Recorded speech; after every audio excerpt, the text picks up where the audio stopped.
Here's one of these Bifilar Series 18 stacked TPU toroidal power units made by Willie Filsinger up in Canada. He has some newer ones that are supposed to be even better. This is like a 2-year-old version of it. And we tested this, and it has 1,250 watts input. It rests on top of an induction cooktop, and it induces power in the Bifilar Series 18 coils, and it has these caps. And so I have how it's hooked up right here, and this is the output up here to the load, which is like a bunch of halogens, like 2,000 watts of halogens or more. 500 watts is a good load to run it on. You can also rectify it and charge batteries or do whatever you want. Kick it down with a high voltage transformer, the output. So here's the output. Notice the two caps are in series on the output.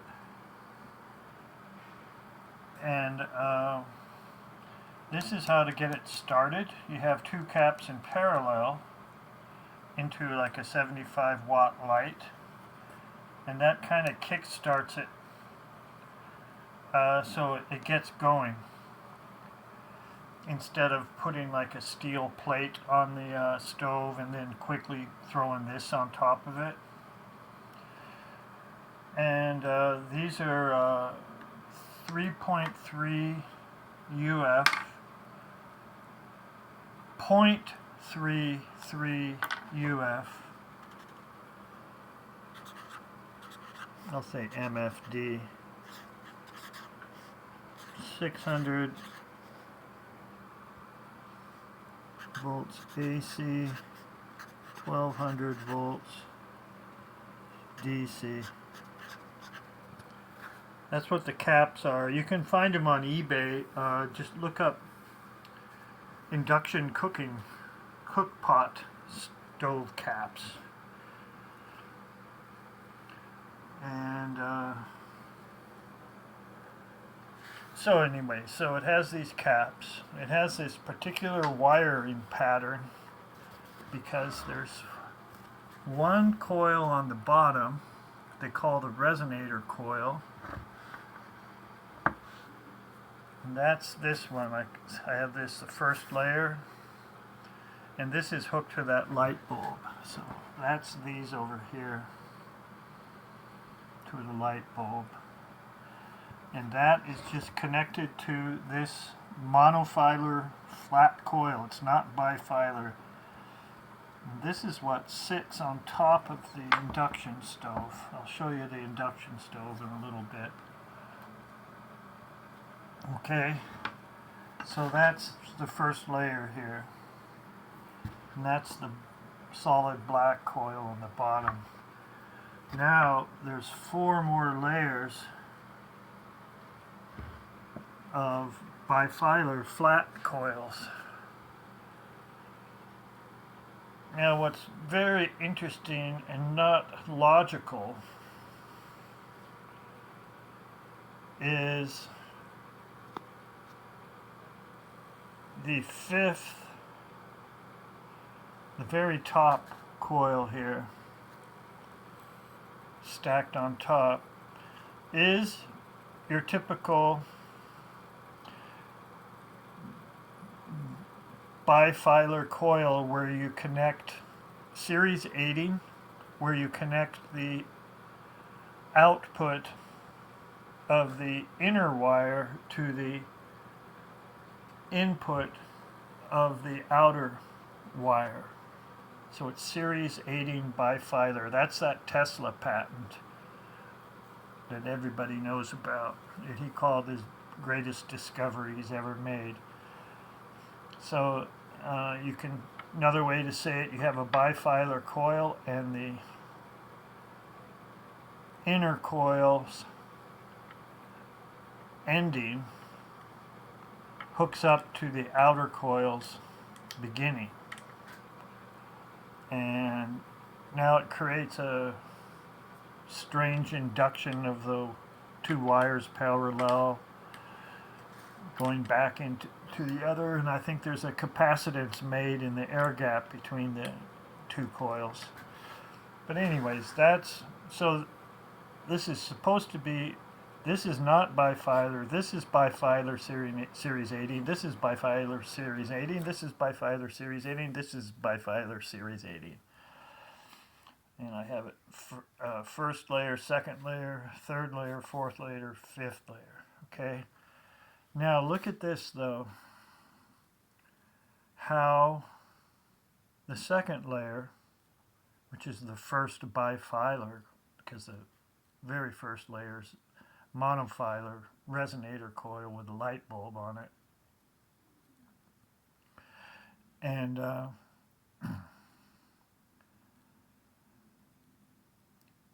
this, when I have one turn here, it's actually 6 turns counterclockwise, but I just wrote it out like this so it's easy to see. I just wanted to see how the capacitors connect and how the coils connect.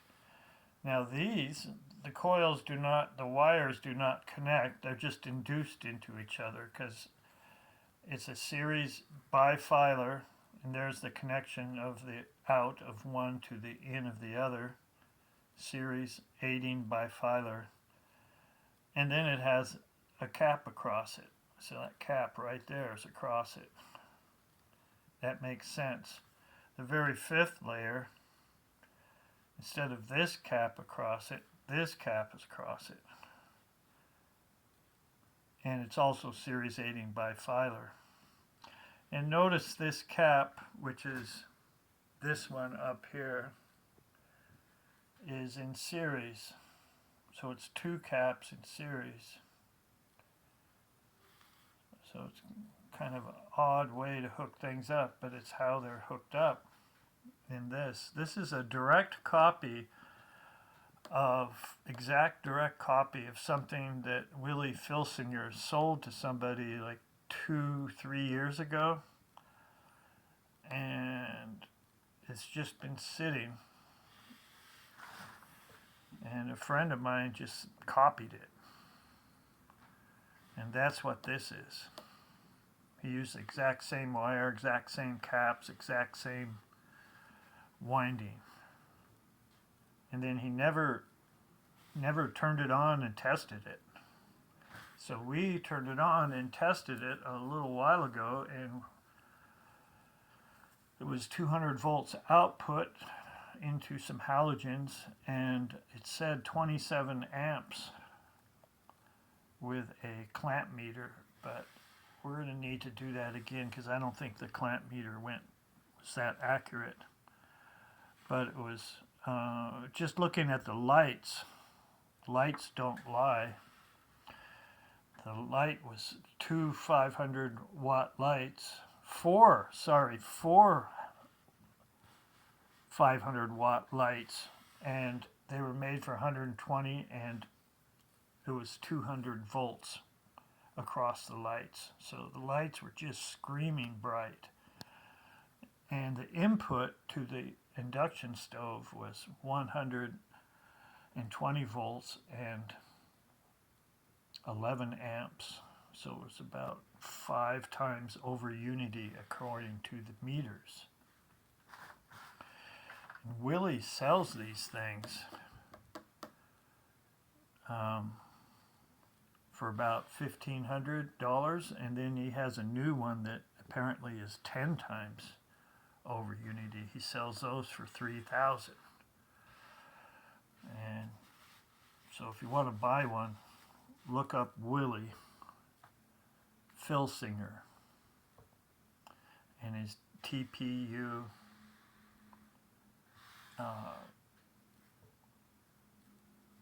spiral flat coils. So anyways, back to this. See the way this one, the second, hooks up to the third one. You should think this blue wire would not hook up like this, but it has a wire that only one goes to the opposite cap here, and the other connects to the end of the other one like this. So it doesn't make sense. Seems to me you just have one like this, a bifilar, series 18, bifilar, series 18, bifilar, series 18, bifilar, series 18, and you just stack them up and each one induces into the other. But that's the way it is. And maybe Willie knows something none of us else do, why it is like this, but it's apparently how it is, and maybe it's a mistake, maybe. So I'm going to test this how it is. It does work. The degree of over unity is kind of the question right now, the ratio. Okay, so you can all stare at this. Also, there's jumper wires that go in the final, go like this and go like this. The outside of this cap to there and the outside of this cap there. So there's jumper wires that go from here to here and here to here. This is a 14 gauge speaker wire. Actually, this is taken out of some household wire, high quality household wire. I made some with speaker wire. Okay, just a sec. I'm going to show you the cooktop. One moment. Here's the cooktop. And you see that the top is cut off of it, and then this piece of acrylic is put there, and then I call this the primary coil, is raised up, and there's a computer type cooling fan under there, and there's usually a sensor that's right here, kind of a heat sensor, kind of a safety feature. And that's taken out and it's put somewhere inside here. There it is. It's just sitting over here now. And it won't work unless you have this plugged in. So it's plugged in, but it's not in the center anymore. Okay, so, and notice these are not bifilers. These are just single wires, but they're twisted. They're Litz wires. I have another one. Where's that one? I took out of another. Here it is. So this is one I took out of this over here, and I already broke it. I broke the circuit board. And I pulled all the wire out and I measured how long it was, and it was 22 feet 3 inches. And I counted 75 wires, thin wires, about 28, 30 gauge wire, twisted in there. See that stuff? They're all twisted. And interesting is on this one, this distance around the rim is now double thick winds. There's a layer on top and there's a layer below, but it only goes in this far on this one. These are ferrite bars that's behind it. This is your basic primary inside one of these cooktops. And I put this all back together, and you see how it's kind of crappy looking. And I think you should not have any of the wires be touching. And it should be a real consistent air gap, because look at this one that I didn't mess with. Very nice consistent air gap between each wire. And this is going to be driven at high frequency at 25 kilohertz, which is 25,000 times a second. It gets pulsed, which is pretty ridiculous. But that's what makes it work. Now this one it's different than this one. It's double thick, about this wide in here. This is all normal. I don't know how I can show you, but it's double thickness about this far in the middle, and then it's single layer thickness here. So maybe this is better for like heating up a smaller size metal pot, while this one is better at heating up a wider pot. Maybe, I don't know, but that's the way they are. They aren't just one layer all the way. They're thicker here, double thick here, and this one's double thick here. Don't know what it all means, but that's the way it is. But notice really nice consistent air gap between each wind. And so this has to operate at high frequency. And then you take this and you stick it on top of here. And you start it up with a light bulb. You can leave the light bulb in while you're testing stuff, or you can disconnect it while you're testing stuff, but it's an additional 100 watts or 75 watts. And so if you don't have a light bulb, you won't get it going. And you can use a steel, put a steel plate there, get it going, and then quickly put this thing on there. It's another way to do it. So there she be. I'm waiting for some halogen light holders. Here's the halogen lights. You know what you see like in a work light or something. These get so hot. I looked it up. They get to be 500 watt ones get to be 1200 degrees Fahrenheit.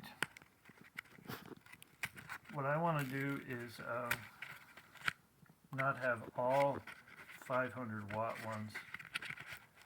You aren't supposed to touch these with your fingers because the oils get in them. So that's the load, and what we did is we did 4 of these. We started out with 8 and 6, and 4 seemed to be the best ratio of input versus output. So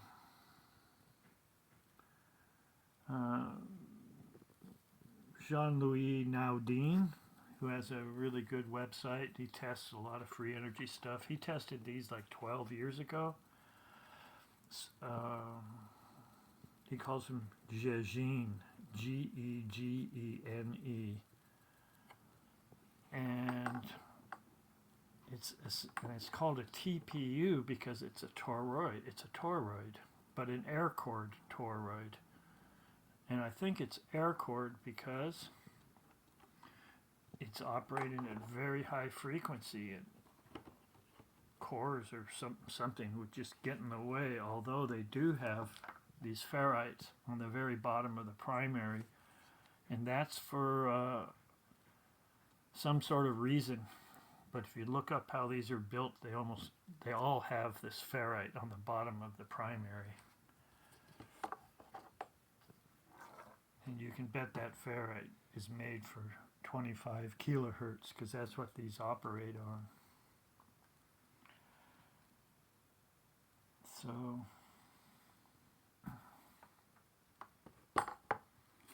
I noticed this one, when you put it on a flat surface, these are kind of hitting.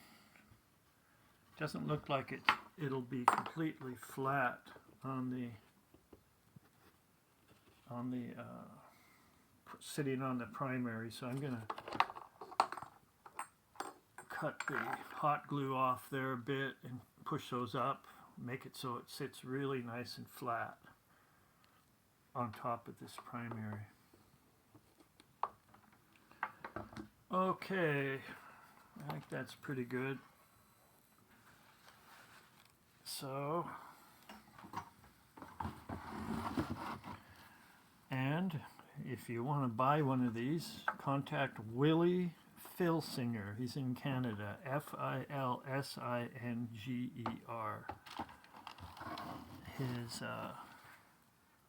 He's got a YouTube channel, I think a website and everything. He's been building these for quite a while, and like I said, this is a copy of one that he sold like 2 or 3 years ago to someone. And he gave it to a friend of mine, and he said this is top secret. And I think it's because it's like quite over unity. And so nobody worked on it. So I convinced my friend to, let's test it. So we did. And I guess that's about it. So later on I'll be running these. I'm waiting on some holders for those halogens.